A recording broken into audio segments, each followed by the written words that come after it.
Hello, I'm Pastor Nanette Christofferson, and along with Pastor Steve Talmage, we offer these short Bible studies on our lectionary readings. This week is Pentecost 12, and our reading comes from the Gospel of Luke, chapter 14, verse 1, and then we skip over to 7 to 14.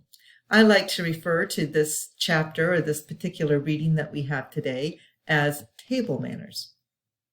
Our commentary is by Emerson Powery of 2013. So let's go ahead and let's get started on our reading.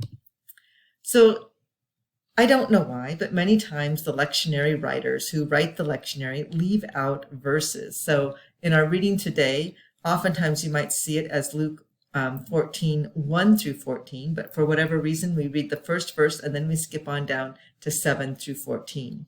What we miss in 2 through 6 is kind of highlighted right here as we look and see that the Pharisees, they might be trying to trap Jesus. So as we look to the beginning of this chapter, it might appear like that, either trying to trap him in some activity like healing on the Sabbath or something he might say that's inappropriate.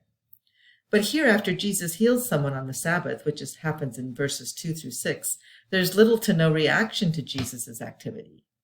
Luke wishes to make a different point. He wants to draw our attention elsewhere in this short story. He would like us to think about meals in the first century life.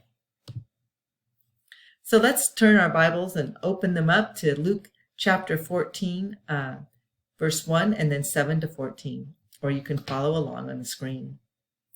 On one occasion, when Luke was going to the house of a leader of the Pharisees to eat a meal on the Sabbath, they were watching him closely.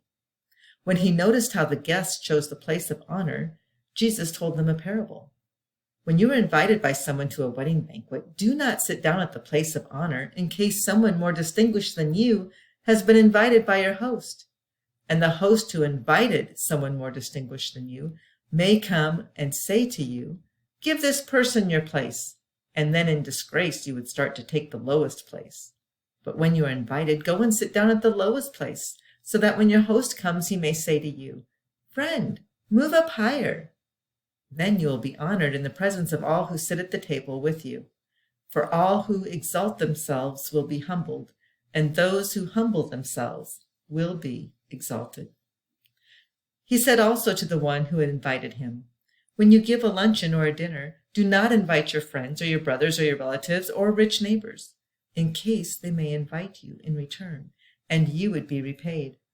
But when you give a banquet, invite the poor, the crippled, the lame, and the blind, and you will be blessed, because they cannot repay you, for you will be repaid at the resurrection of the righteous." So as we look to this pericope, or this section that we have, we see this is really kind of more about table manners than healing on the Sabbath. In the Gospel of Luke, meals in particular provide central settings for Jesus' mission, and the language for food in general serves as the basis for Jesus' teaching. Eating is a sign of life and celebration, but it also symbolizes the harsh realities for the enslaved. Food has a religious connotations as well. Jesus blessed it and prayed for it daily. Jesus wants to make sure his point is well known that all are included at his table. Even though Jesus shared several meals with the Pharisees, they often complained about his choice of other table fellowship companions and about how his associates secured food on the Sabbath. Unlike his possible mentor, John the Baptist, Jesus loved food, and his disciples followed suit. Just as he expects to care for the physical needs of others, he expects that others will provide for his disciples when they minister among them. Indeed, Jesus assumes that friends will share it, which is a natural outgrowth of first-century Jewish culture. Theologically, he believes that God will provide for the basics of life, so he teaches and acts accordingly. So how often do you worry about who to invite? In Luke 14, Jesus is less interested in the actual food than in the composition of the banquet. So he tells a story about meals and honor. It's one of his more unusual parables in light of its clear references. His story emphasizes two components of the banquet setting: the selection of seats, quite possibly talking about honor, and the invitation list. In an honor and shame culture, avoiding shame is of the utmost importance. This is not simply embarrassment. Public shame may have tangible implications for the shamed. A family's bartering practices or marriage proposals can be negatively affected by a public shaming if the shame is significant enough. On the opposite end, public honor determined in this story by the host may come to those who express public humility. Jesus expresses expectations for hosts. His words are a challenge to the honor system embedded in first-century culture. To secure one's place in this system, it was appropriate to invite friends, family, and rich neighbors. Reciprocal requests would ensue, as the public acknowledgement of an honorable person may bring its own rewards. But Jesus calls into question this type of caste system, imagining instead hosts who would choose to associate with people who are poor, crippled, lame, and blind as their new network. The problem for hosts, however, as Jesus explicitly recognizes, is that no honor is forthcoming in return. Rather, it's an investment in the future. So what kind of company do you keep? Jesus argues that one does not live on bread alone, nor is Jesus only concerned about what happens at meals. His teaching is about the way we treat others, especially those among us who are unable to pay us back. In a modern democratic society in which public political rhetoric emphasizes that all are created equal, it is easy to miss the emphasis of Jesus' teaching in his own status-oriented honor, shame, and hierarchical space. Yet, we have our own ways of distinguishing one from another in order to structure our contemporary world. Oftentimes, these distinctions among us hinder us from true fellowship with one another. Jesus' story is a reminder to us about the company we keep. As Dr. Martin Luther King Jr. understood, our goal is to create a beloved community, and this will require a qualitative change in our souls, as well as a quantitative change in our lives. So let's think about a few questions concerning this pericope. What do you think is Jesus' intent behind his urging us to rewrite our guest list? I think his intent is to make us think about who we invite.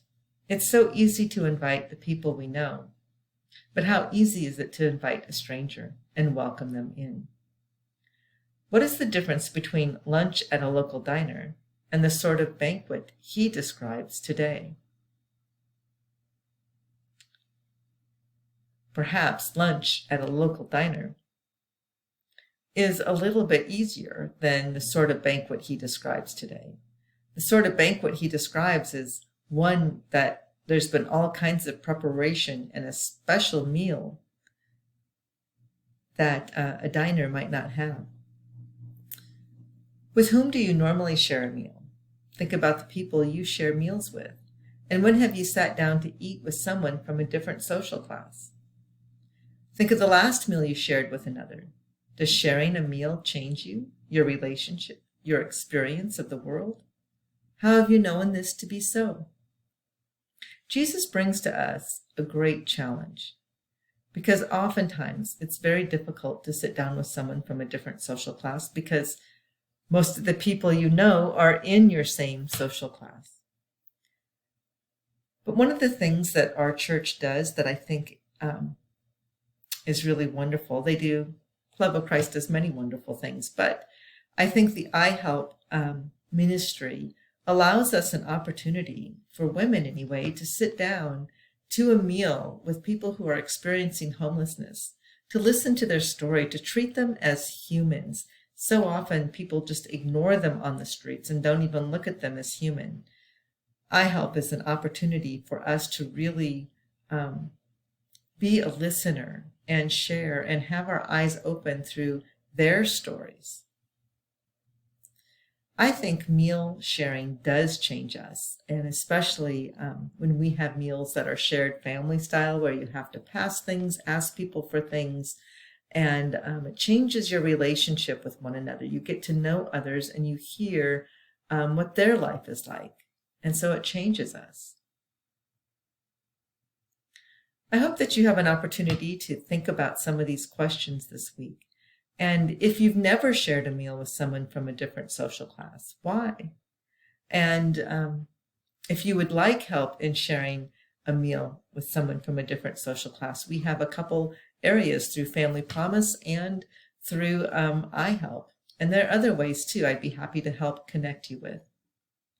I pray this week that you have an opportunity to think about meals that you have shared with others, and the blessing through the sharing of food that oftentimes brings with a great conversation.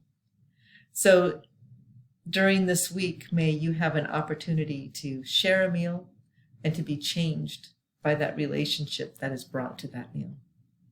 Blessings to you this week.